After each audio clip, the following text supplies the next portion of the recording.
A little fellow went to visit the dentist for the first time in his life. He had to get a cleaning and a checkup, you know, the whole procedure. Well, he was just a little fellow and kind of intimidated by somebody glaring down his throat and pulling at his teeth and scratching around in his mouth. And there the hygienist was trying to make it easy on him and strike up a conversation. In between, when his mouth was not being worked on, she would try and get him to say a word or two. But he was not going to speak at all. Not a word. Probably he was a little terrified. But he just would not speak at all. Well, that wasn't a very pleasant and a very joyous experience for the hygienist.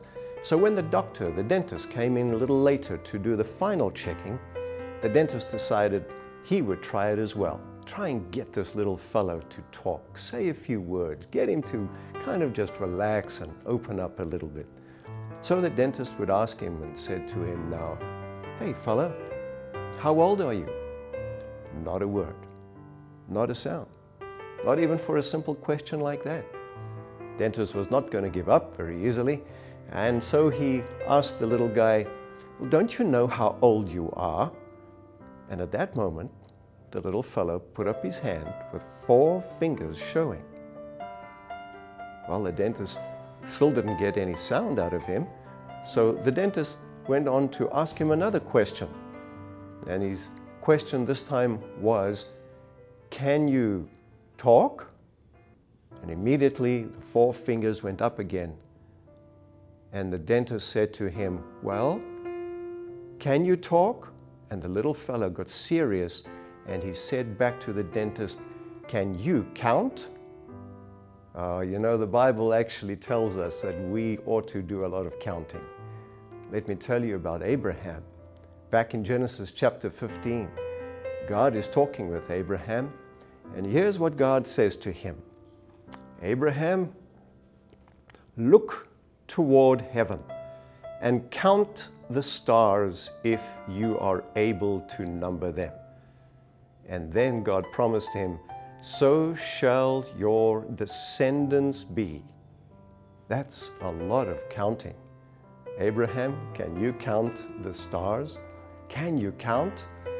Your descendants will be that many. Oh, what a blessing that is.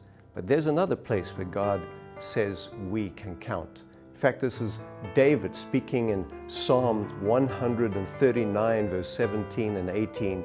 He says, "How precious also are your thoughts to me, O God. How great is the sum of them.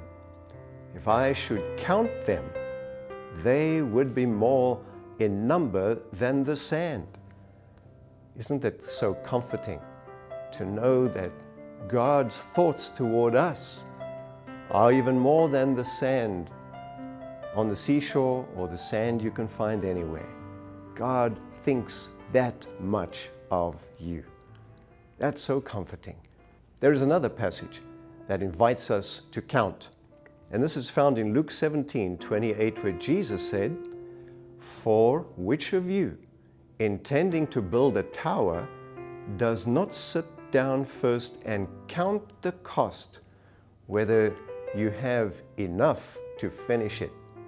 Here we are invited that we should count the cost of being a follower and a disciple of Jesus.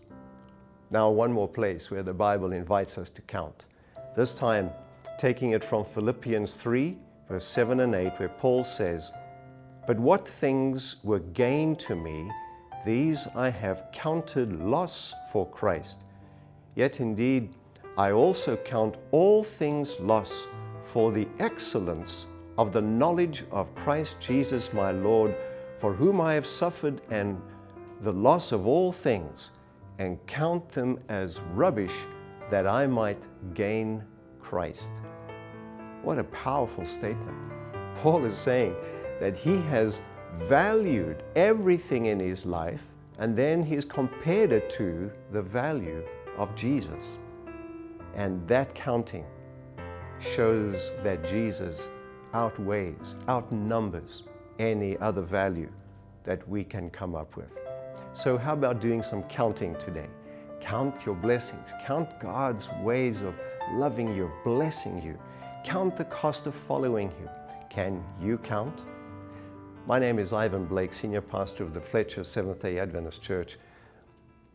Our purpose is to lift Jesus up and to love people in. You can learn more about our programs and when our worship times are at www.fletchersda.org. And today, do some counting.